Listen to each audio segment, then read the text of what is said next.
आज हम उपभोग का जीवन चक्र सिद्धांत पढ़ेंगे। Life cycle theory of consumption, ये मैक्रो इकोनॉमिक्स का टॉपिक है जो आज हम समझेंगे। तो चलिए समझते हैं। उपभोग फलन का एक महत्वपूर्ण केंद्रत्व सिद्धांत मोदी, मिलियानी तथा एंडो द्वारा 1950 के दशक में प्रतिपादित किया गया था। जीवन चक्र सिद्धांत मेदी, मिलियानी तथा एंडो द्वारा 1950 के दशक में प्रतिपादित किया गया था। जीवन चक्र सिद्धांत के अनुसार व्यक्ति अपने जीवन काल में अपनी आय और उपभोग को कैसे योजनाबद्ध करता है, यह बताता है। जीवन चक्र सिद्धांत हमें बताता है कि एक व्यक्ति अपने पूरे जीवन काल में किस प्रकार आय और उपभोग को योजनाबद्ध तरीके से व्यय करता है, या फिर किस प्रकार एक व्यक्ति अपने पूरे जीवन काल में आय और उपभोग के बारे में कैसे निर्णय लेते हैं, कैसे मृत्यु तक अपने बचत व खपत के बारे में योजना बनाते हैं। जीवन चक्र सिद्धांत हमें यही बताता है। इस प्रकार जीवन परिकल्पना के अंतर्गत एक व्यक्ति को अपने संपूर्ण जीवन अवधि में प्रत्याशित मतलब भविष्य की संरचना की योजना बनाने वाला माना जाता है। इस प्रकार जीवन परिकल्पना व्यक्ति को अपने संपूर्ण जीवन अवधि में मतलब पूरे जीवन काल में प्रत्याशित भविष्य के आय के आधार पर उपभोग व्यय की संरचना की योजना बनाने वाला माना जाता है। मतलब वो भविष्य के आय के आधार पर ही उपभोग व्यय करता है, उपभोग पर व्यय करता है, मतलब कंज्यूम करता है। इसके अतिरिक्त ये भी माना जाता है कि व्यक्ति अपने जीवन के प्रारंभिक वर्षों में या तो दूसरों से उधार लेकर उपभोग पर व्यय करता है, या अपने माता पिता के परिसंपत्तियों को खर्च कर उपभोग करता है। क्योंकि एक व्यक्ति अपने जीवन के शुरुआती वर्षों से ही कार्य तो नहीं करता है, वो बेरोजगार रहता है, तो वो क्या करेगा उस टाइम वो अपने प्रारंभिक वर्षों में उपभोग पर व्यय किस प्रकार करेगा? तो वो अपने माता पिता की परिसंपत्तियों का खर्च कर उपभोग करता है, या फिर किसी से उधार लेकर उपभोग करता है, या फिर किसी से उधार लेकर वो उपभोग करता है। अपने जीवन अवधि के कार्यशील वर्षों मतलब जब वो कार्य करने लगता है में ही वो अपनी अर्जित आय की अपेक्षा कम उपभोग करता है। उस टाइम वो अपनी अर्जित आय, जितना वो आय कमाता है उसकी अपेक्षा कम उपभोग करता है, वो कम कंज्यूम करता है और बचत करता है। उस टाइम वो बचत करता है, क्योंकि जब आय वो अर्निंग करता है तब वो उपभोग कम करके बचत करता है, कुछ भाग बचत करता है, जिससे वो इन बचतों का विनियोग करता है। विनियोग मतलब निवेश करता है, इन्वेस्टमेंट करता है वो बचतों का, सेविंग का, ताकि भविष्य में प्रयोग कर सके, फ्यूचर में वो इसका प्रयोग करे। ऐसा तो सब जगह होता है कि जब व्यक्ति कमाने लगता है तो वो सेविंग तो करेगा ही। सेविंग जब करता है तो वो किसी भी क्षेत्र में वो इन्वेस्टमेंट करता है, जिससे वो फ्यूचर में इसे खर्च कर सके, व्यय कर सके। क्योंकि व्यक्ति अपने पूरे जीवन काल में तो कार्य नहीं कर पाता है, वो बुढ़ापा जब आता है तब तो वो कार्य नहीं कर पाता है, जिस टाइम वो उस पैसे का उपयोग कर सके कंज्यूम के लिए। क्योंकि कंज्यूम तो हमारा हमेशा होते रहेगा, अर्निंग हम करें या ना करें, कंज्यूम तो हमें करना ही है। चाहे कुछ कम ही करें, लेकिन कंज्यूम तो हमें करना ही पड़ता है, उपभोग तो हमें करना ही है। जैसे बुढ़ापे में दवाई का उपभोग किया जाता है, कपड़े का उपभोग करना, खाना सबसे कंपलसरी है, खाना का तो उपभोग करना ही है। जीवन अपने जब तक व्यक्ति मरेगा नहीं, जब तक व्यक्ति की मृत्यु नहीं होगी, तब तक कंज्यूम तो होते रहेगा। चाहे आय जीरो हो, अर्निंग जीरो हो, कंज्यूम कभी जीरो नहीं होता है। अपने जीवन काल में बाद के वर्षों में अपनी आय की अपेक्षा अधिक उपभोग करता है। अवकाश प्राप्ति मतलब रिटायरमेंट के बाद जीवन काल में अपने उपभोग को बनाए रखने में समर्थ होता है। ये हमारा डायग्राम है, इसी डायग्राम के थ्रू अब हमें समझना है। ये डायग्राम है life cycle theory of consumption का, इसी डायग्राम से हम समझेंगे। ये उपयुक्त रेखाचित्र जीवन चक्र परिकल्पना को दर्शाते चित्र में यह माना गया कि व्यक्ति की मृत्यु 75 वर्ष की आयु में होता है। ये सिद्धांत यह मानता है कि व्यक्ति जो आदमी है उसका मृत्यु 75 वर्ष की आयु में होता है। 75 वर्ष उसकी प्रत्याशित जीवन अवधि है। व्यक्ति का जीवन काल 75 वर्ष तक ही होता है।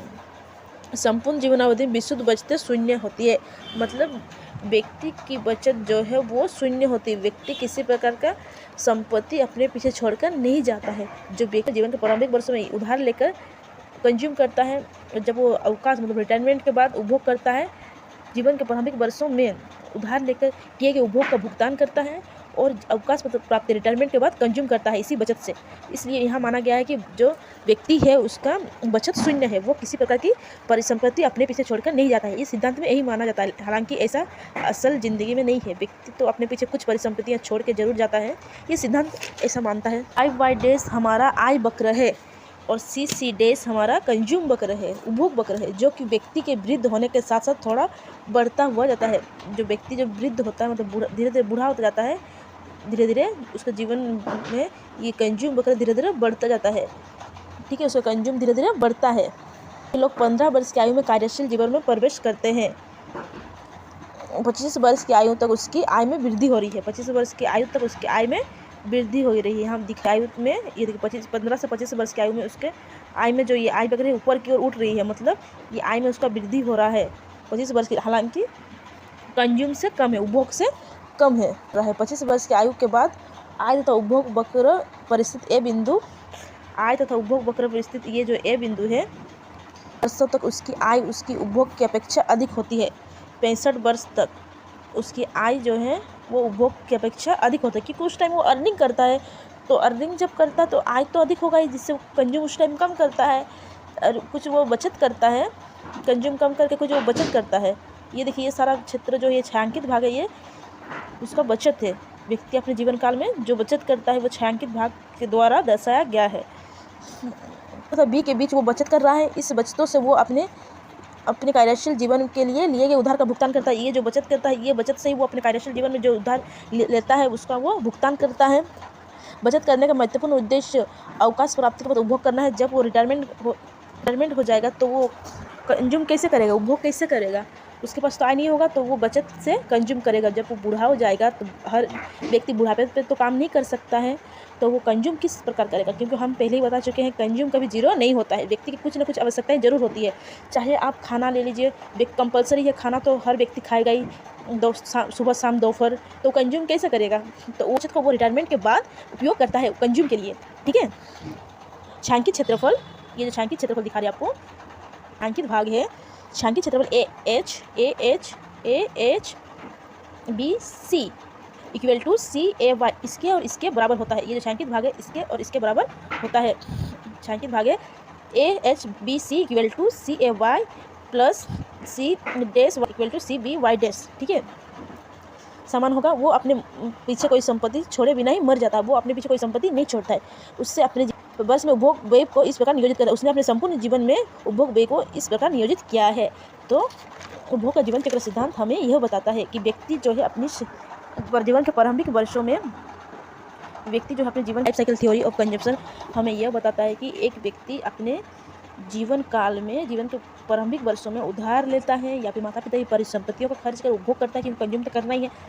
और वो रिटायरमेंट के बाद कुछ काम नहीं करता, लेकिन कंज्यूम उसका होता रहता है। तो इसलिए जब वो कार्यशील वर्षों में सेविंग करता है, उसी सेविंग से वो कार्यशील जीवन के प्रारंभिक वर्षों में लिए गए उधार का भुगतान करता है और रिटायरमेंट प्राप्ति के बाद कंज्यूम करता है, सेविंग से करता है। लाइफ साइकिल हाइपोथेसिस हमें यही बताता है। अन्यताएं हैं, कमी है, दीर्घकाल, अल्पकाल, ये पार्ट 2 में आएगा। ठीक है, ये है समीकरण लाइफ साइकिल हाइपोथेसिस का, CT इक्वल टू, तो आप इसे याद कर लीजिएगा समीकरण को। और इसका पार्ट 2 जल्द ही आएगा, तो आप नीचे कमेंट कीजिए कि आपको पार्ट 2 चाहिए या नहीं चाहिए। और अगर ये वीडियो आपको पसंद आया तो आप प्लीज़ लाइक, शेयर और सब्सक्राइब जरूर कर दीजिएगा, ताकि आगे आने वाले वीडियो का नोटिफिकेशन आपको मिलता रहे। सब्सक्राइब का बटन जरूर दबा दीजिएगा ताकि मुझे भी कॉन्फिडेंस मिले। ठीक है, थैंक यू।